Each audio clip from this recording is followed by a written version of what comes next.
बजर खसोना के ना चिनक बजर खसोना के ना। माँ गिरजा रिकॉर्डिंग स्टूडियो फुलहर। अखन अहाँ सब सुन रहल छी फुलहर से माँ गिरजा म्यूजिक के प्रस्तुति। हे मैया मार भगाबू लसहर रोग कोरोना के चिनक बजर खसोना के ना। हे मैया मार भगाबू लसहर रोग कोरोना के चिनक बजर खसोना के ना। हे मैया मार भगाबू लसहर रोग कोरोना के चिनक बजर खसोना के ना। चिनक बजर खसोना के ना।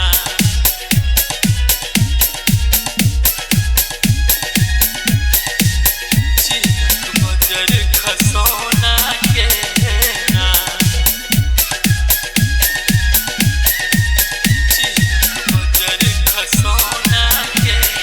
जग भर घूम रहल छै पापी हम सब नाम अही के जापी। जग भर घूम रहल छै पापी हम सब नाम अही के जापी। है मैया नाम अही के जापी।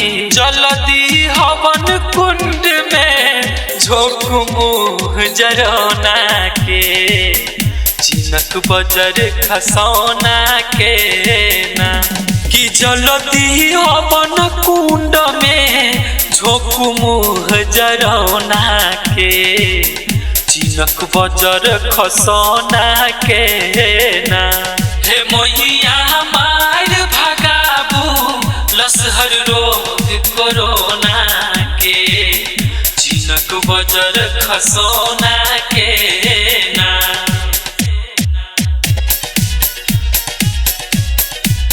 चिनक बजर खसोना के ना। चिनक बजर खसोना के ना। अखन अहाँ सब सुन रहल छी फुलहर से माँ गिरजा म्यूजिक के प्रस्तुति। घर में बंद पिटई सब छाती मंदिर बुझ गेल दिया बाती। घर में बंद पिटई सब छाती मंदिर बुझ गेल दिया बाती। है मैया बुझ गेल दिया बाती। केहन ग्रहण लगेलक देखू नजर गरौना के चिनक बजर खसोना के ना। कि केहन ग्रहण लगेलक देखू नजर गरौना के चिनक बजर खसोना के ना। कि केहन ग्रहण लगेलक देखू नजर गरौना के चिनक बजर खसोना के ना। हे मैया मार भगाबू लसहर रोग कोरोना के चिनक बजर खसोना के ना।